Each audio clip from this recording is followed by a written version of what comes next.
There's Representative Scott Cepicky, who joins us on these Thursdays during the legislative session. We're back. Always good to speak with him. Hello, Scott. We're back. How's it going? Very interesting first week, as you can probably imagine. You know, it was nice last week. Yes, we got a lot accomplished.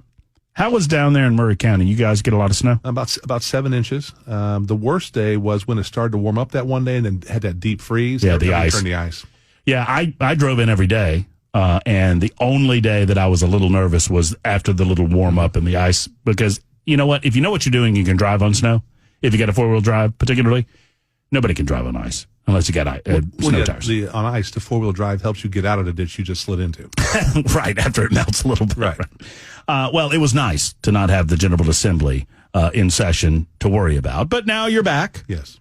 And doing good things over there? So far, so good. Legislation is starting to get cranked up. January 31st is the filing deadline in the House, and I think 2 days later, I think February 2nd or 3rd, is the deadline in the Senate when all bills have to be filed for consideration.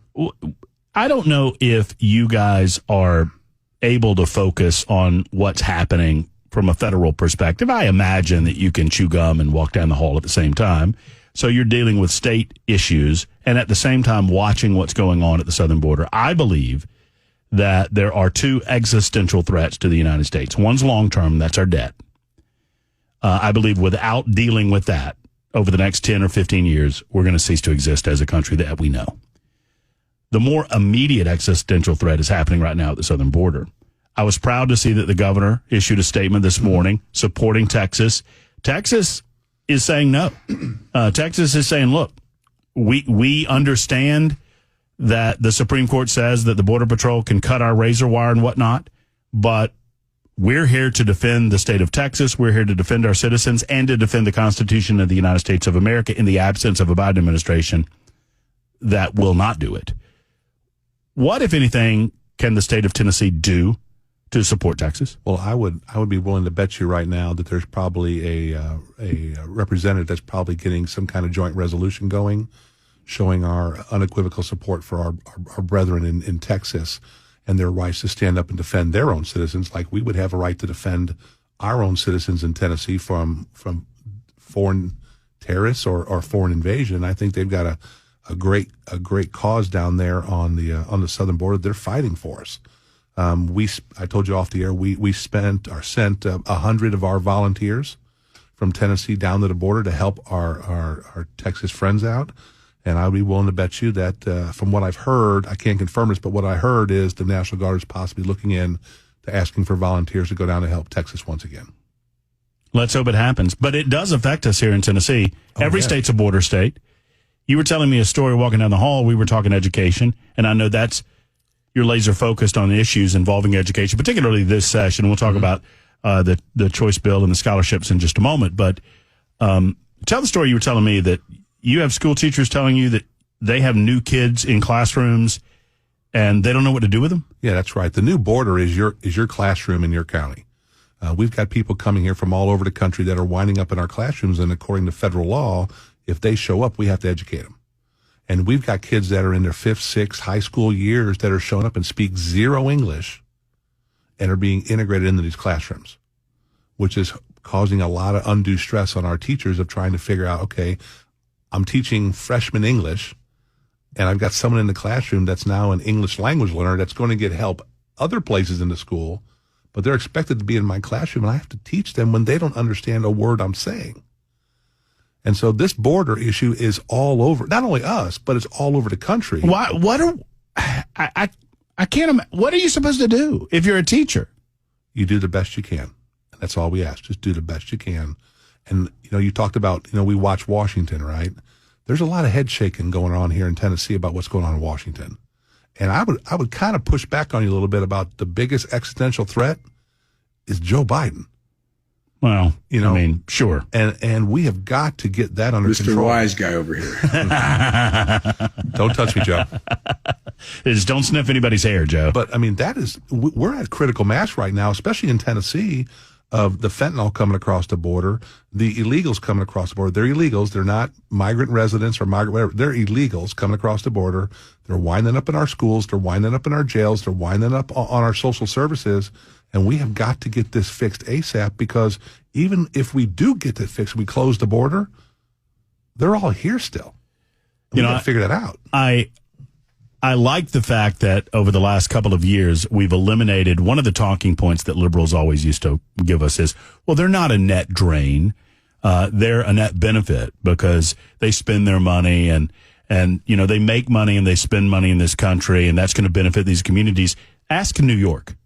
Ask Chicago. Ask some of these other sanctuary cities and states whether or not they are begging the Biden administration to print more money so they can have it, so that they can continue to fund these illegal aliens in their communities that have been sent there, rightly so, by some of the border states. I love it. I love it because it's exposing the illogical nature of the Democrat argument. What's really interesting is the money they're spending is the money the government's giving them that they took from us to begin with, that they're supposed to be protecting us with. Yep. I mean, it's just a circular equation that we sit here in Tennessee and we shake our heads going, what are y'all thinking up there? And if we don't fix this, we're headed to a place that we don't want to be. I agree with you. And I don't know what our school teachers do with this when they're faced with the reality of, the administration only doing what the law demands that they do. I don't believe that our principals or our superintendents necessarily want to do this either, but their hands are bound. Mm-hmm. Your hands are bound. Mm-hmm. Federal law dictates that we can't say no. Mm-hmm.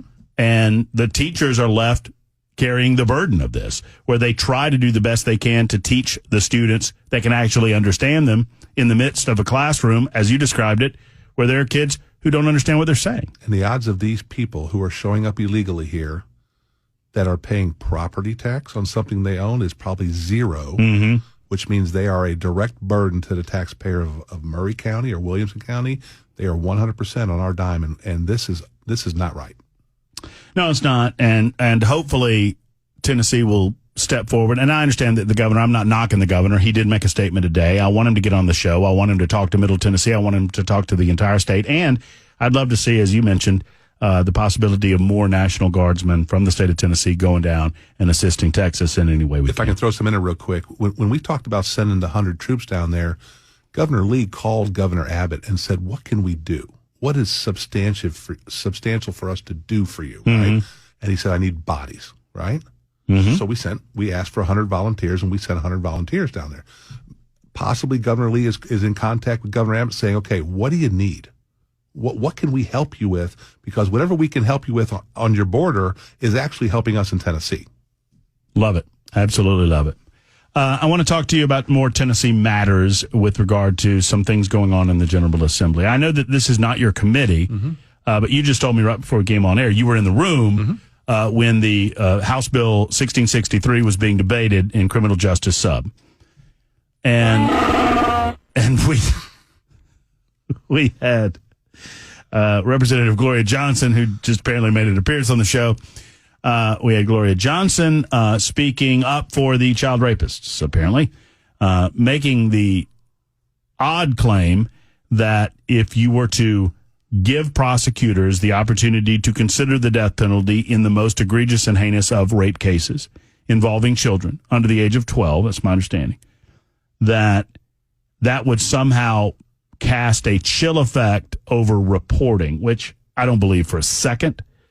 Look, if Gloria Johnson wanted to stand up or sit in committee and say, I'm against the death penalty, I don't believe that the state should put people to death, so I'm against this, that's a argument that I get. I understand reasonable people can disagree.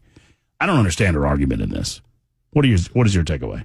I was going to present a bill after this all took place, and I was listening to this argument go back and forth, and at times it got surreal of the argument she was making, and I'm like, why are you defending the rapists?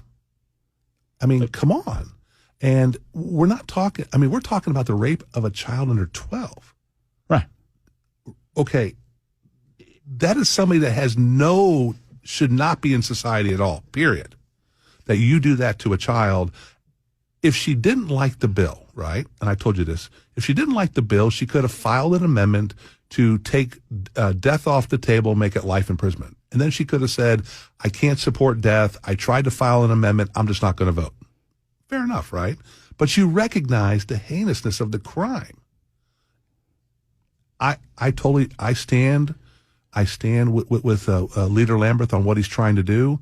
We have got to send a message to criminals. And by the way, if you don't break the law, it doesn't affect you, does it?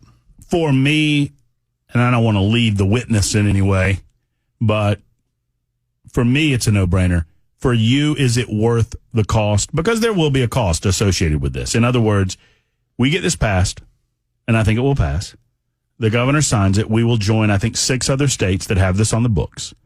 2008 Supreme Court case has determined that unless there is a criminal case involving the death of a person, that death penalty is off the table. That's what they ruled in 2008. What William Lambert told me yesterday when he was on the show was, look, we got that. We understand that, but we want to get something on the record that will get it into the system, and we're willing to fight it through the system to see what the court has to say about it 15 years later. Mm-hmm. Are you there too? Yeah. Are you willing to spend that money for it? 100%. 100%. I will stand with those victims to make sure that they are treated with the respect that they should be, and these criminals stand the maximum sentence that they're supposed to be. I'm sorry, Matt, but I don't have any love lost for these people that rape a child under. If you rape somebody, period. But when you go to a child, I'm sorry, I just don't. You lose that part of your human being. I do not believe that there is any redemption from that. Meaning, I don't believe that there's a way for somebody to somehow be reclaimed if they go there. So, I mean, that's where I'm at on it. All right, let's take a quick time out. Let's talk education when we come back. It's 118 Super Talk 99.7 WT. And I failed to mention, Steve Abramowitz will be along in the latter portion of this hour to talk to us about a number of pieces of legislation. And he will talk to us about transparency in government. I might ask you about that, too, there, Cepicky. Representative Scott Cepicky is with us, and we'll talk education in just a moment. The School Choice Scholarship Program on our table right after this on Super Talk.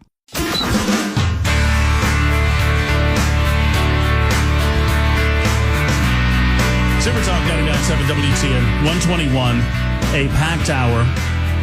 Really a packed show in as much as I'm out tomorrow, which would have been our 500 show. So there's a cake. Abramowitz, dig into that cake if you want it. Oh. Isn't that good? Yeah. Nice. It's a bunt. Not on my diet, though. Who doesn't like a bunt? Steve Garvey. That's good. You know what? It's hard to make me laugh out loud. You just made me laugh. I'm a smile maker. That's why I come in here. That's very, very good. He's getting over there. Well, he's not officially even on the show yet. So Bell just said, have him move the mic. Oh, yeah, whatever. This mic? Yeah, that mic. Hello, everybody. Scott Cepicky is with us. You can listen up and join in if you want to, Abramowitz, because I know you're on top of some of these issues. And we're talking to Scott now over the next 10 minutes or so about education and school choice. It is a piece of legislation that's set to come up before the House of Representatives. Talk to me. Where are we and where are we going and what do you expect? Well, that's a big question right there, isn't it? How much time do you have? 10 minutes. 10 minutes. Wow, you put in a gun. Let's all agree on one thing, right? We can have the best public schools in the country, and we can have an option for those parents that feel their needs aren't being met by the school system. We can do that. Right? Mm-hmm. We are good enough to do that in Tennessee.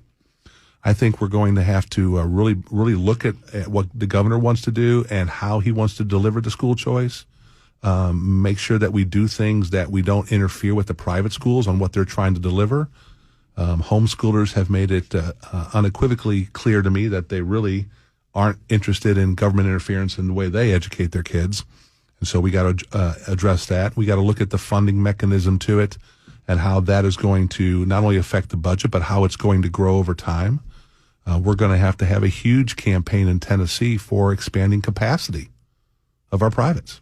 Mm-hmm. We got to get a hold of the diocese and all the different church schools and see their willingness and how much they're going to expand. And then we need to figure out, and I hear about this all the time, Matt, in the General Assembly, the private schools have an advantage over the public schools, right?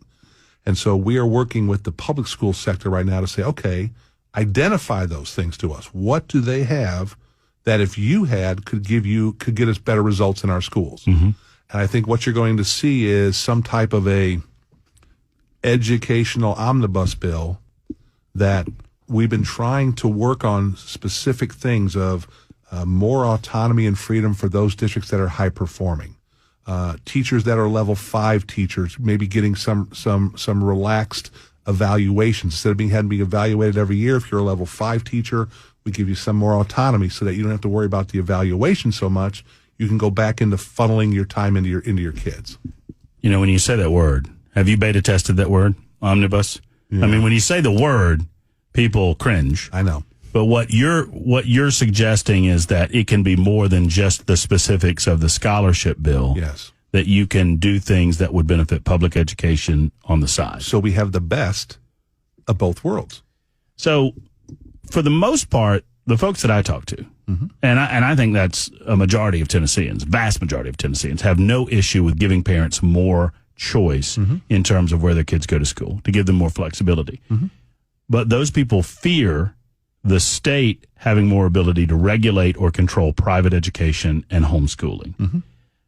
Help us allay those fears to a certain degree that people have, that if the privates are getting money through scholarship from the state, that's not also going to come with strings. So that's, I will give kudos to Indiana. Indiana has addressed that issue in the language of their bill. Now, remember this. One, I can't bind the hands of a future General Assembly. So whatever I put in law as a vote can be undone with a vote. So that's the first thing we got to get everybody to realize. So the will, I believe, in the General Assembly is not to do what the people are fearful of. But I can't speak for future General Assemblies. There has been some talk about possibly proposing some type of constitutional amendment that secures the rights of the private schools of preventing the interference from the General Assembly or any public school district interfering in their textbooks or their curriculum or how they deliver it to their students. In general, I think this, if we polled 100 people and we said, are you concerned about the educational outcomes of our private schools? 95% would probably say, no, they're not. It's fine. They're doing a great job, right? If we ask that same poll of our public schools, we're probably going to get a different number, depending on which district you're in.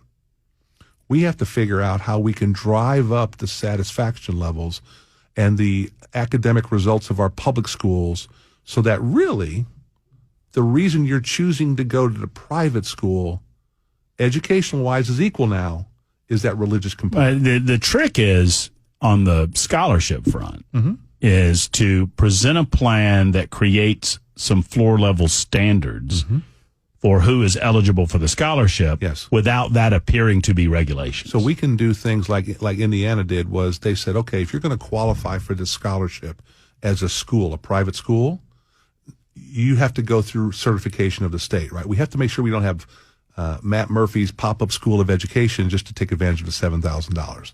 So they put some guidelines. Hold on. Note to self: don't call my new school the what did you call that? The pop-ups. Anyway, I'm sorry. Go ahead. But that was one of the concerns we've had. Right? Is now you're going to get all these pop-up schools all over the place because they're trying to figure out how to take advantage of the system. They're not trying to educate kids. They're just trying to take advantage of the money. So we have, like, I'll give Pope John Paul or Father Ryan, right? All these private schools, they're already are either certified either local by the state or they're certified by a nationally recognized organization that the State Board of Education also recognizes for their certification.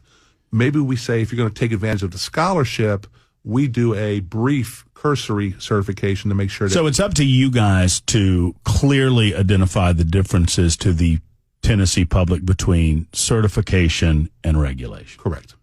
And that's our job. And that's going to take selling the program.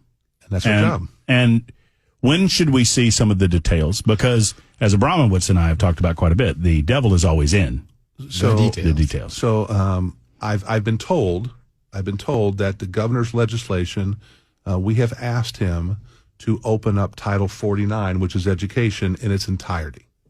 That gives the General Assembly the flexibility to not only address the issues like you brought up about protecting the private schools, homeschoolers, who's going to qualify for it, et cetera. It also allows us to look at the public schools and look at implementation of policies and procedures and plans to help make them a better educational outcome for our kids while doing this all under the same bill. Let me let you address this in the final minute or so that we have left, because you introduced me to the new Commissioner of Education in the state of Tennessee, Lizette Reynolds. And it's my understanding, I didn't see it when it happened, but I've read the news reports, that Tennessee Democrats are now calling on her resignation. How long has she been in a position? I mean, less than a year, right? Yeah, about 7 months.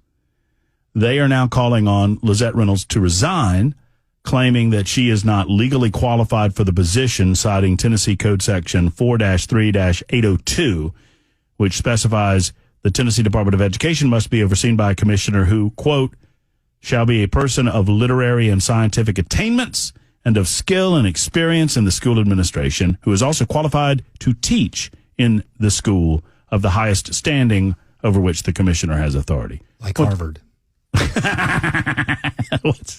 Okay. You stole that. What's your response? So the second part of that about qualified for teaching, she meets that qualification right now because in the state of Tennessee, you just need a bachelor's of arts to be able to coach, okay, or to be able to teach. So okay, that's off the table, right? The other gobbledygook of words there. Yeah, it's a really great. It's such a government. Shall be a person of literary and scientific attainments and of skill and experience in school administration. Can you define that for me? I cannot. I guess we're going to have to get Mr. Scametti on to the show to come on and try. And he would probably say, I really can't tell you what that means. She needs to run for office as a Democrat. She'd be fine. And just call herself a Democrat and she'd be. So here's my take. Promise to vote Joe. Commissioner Schwinn came from the pedigree of the public school system and going up through the system, et cetera, right? Cal Berkeley. Okay. If you're going to change the system, don't we need somebody that's going to maybe think outside the box? Amen. Yes, please. Right? So that we can have a rational discussion of, I'm not here to protect the system. I'm not here to protect the school. You know what my job is to provide the best education for these kids so that when they grow up to be our age, they can help run the state. Look, Betsy DeVos couldn't have qualified for that gobbledygook that you talked about. No, she did a great job.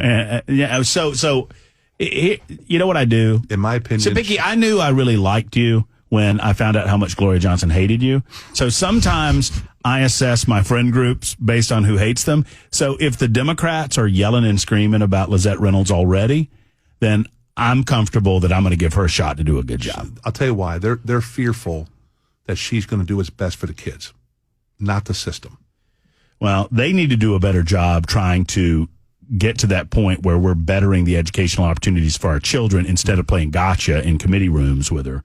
And if they really had the children's interest in mind, they'd work with her, not against her. Bless their heart. Bless their heart.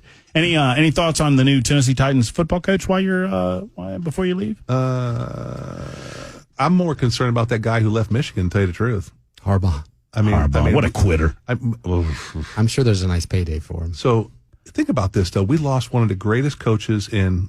Aren't you a fan of, like, Wisconsin? I went to Wisconsin. Be careful about the cheeseheads there, Chief. I didn't say there's a lot of cheese. There's a lot of cheeseheads. I didn't say a disparaging word. I just asking. But it's been a crazy year. I just realized I'm the only Southerner in the room. Debatable. I got you beat. Next year's going to be a whole nother universe of college football with the new Big 10 and Big 12. Well, and you know, more from the Saban thing, there are more and more people in his inner circle that are saying that he got out because of what college football is becoming. It's free agency, but in the NFL, it's free agency after a 4-year contract.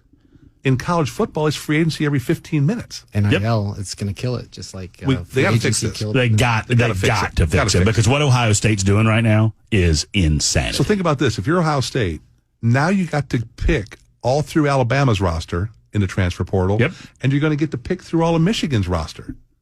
And look, this is coming from a guy whose team of choice is at the top of the heap right now. And they lost. To stupid Nick Saban. So and their dog died. So they lost, which means they are a loser, right? Sad. You know what? I got to go to a break right now. Bell tells me that. Kleenex. So, Biggie, thank you. See you next week. For everything. We'll see you next week.